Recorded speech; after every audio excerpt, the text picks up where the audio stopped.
রাজাদের শহর দিল্লি, আর সেই শহরের বুকে দাঁড়িয়ে আছে ইতিহাসের এক জীবন্ত বিস্ময়। যে মসজিদের আজান শুনতে পেতেন মোগল সম্রাট নিজ প্রাসাদে বসেই। আজ আমরা ঢুকে পড়েছি সেই মহিমান্বিত দিল্লির জামে মসজিদের ভেতরে। বন্ধুরা, আজকে আবার ইতিহাস নিয়ে হাজির হয়েছি। জানি এই ধরনের ভিডিওতে তেমন ভিউ হয় না, কিন্তু কন্টেন্ট বানাতে ভালো লাগে, তাই নতুন একটি কন্টেন্ট শুরু করা হলো। তাহলে চলুন আজ ঘুরে দেখি সেই ঐতিহাসিক দিল্লির জামে মসজিদ। ভারতবর্ষ পেরিয়ে বিশ্বের বুকে এই মসজিদ প্রসিদ্ধ। আমাদের বাংলাদেশ থেকেও প্রতি বছর লাখ লাখ মানুষ দিল্লি সফর করেন, আর ধর্মীয় ও দর্শনীয় স্থানগুলোর মধ্যে দিল্লির জামে মসজিদ অন্যতম আকর্ষণ। চলুন একটু ইতিহাসে ফিরে যাই। মোগল সম্রাট শাহজাহান 1650 সালে 1060 হিজরি 10 শাওয়াল শুক্রবার এই জামে মসজিদের নির্মাণ কাজ শুরু করেন। দীর্ঘ 6 বছরের পরিশ্রমে 1956 সালে এর নির্মাণ সম্পন্ন হয়। এর আগে 1638 সালে তিনি ভারতের রাজধানী আগ্রা থেকে দিল্লিতে স্থানান্তর করেন। নতুন রাজধানীকে সাজাতে কোনো কার্পণ্য করেননি। এই মসজিদের অজানা অনেক ইতিহাস রয়েছে।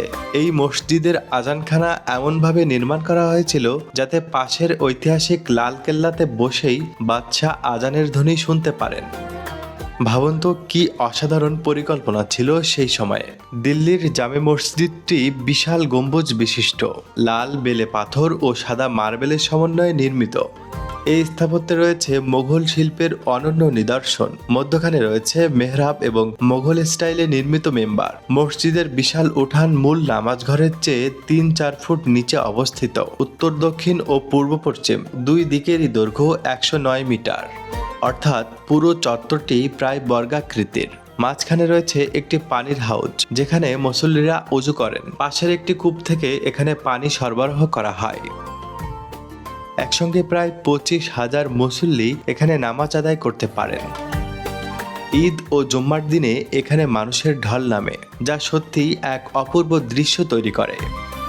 দিল্লির জামে মসজিদ শুধু একটি ইবাদতের স্থান নয়, এটি মুসলমানদের গর্ব, ইতিহাসের জীবন্ত সাক্ষী এবং মোগল স্থাপত্যের এক অনন্য নিদর্শন। আপনারা যদি দিল্লি ভ্রমণে আসেন, অবশ্যই এই ঐতিহাসিক মসজিদটি ঘুরে দেখবেন। ভিডিও ভালো লাগলে লাইক, কমেন্ট ও শেয়ার করবেন। সাবস্ক্রাইব করতে ভুলবেন না। আবারও দেখা হবে নতুন কোনো ভিডিওতে।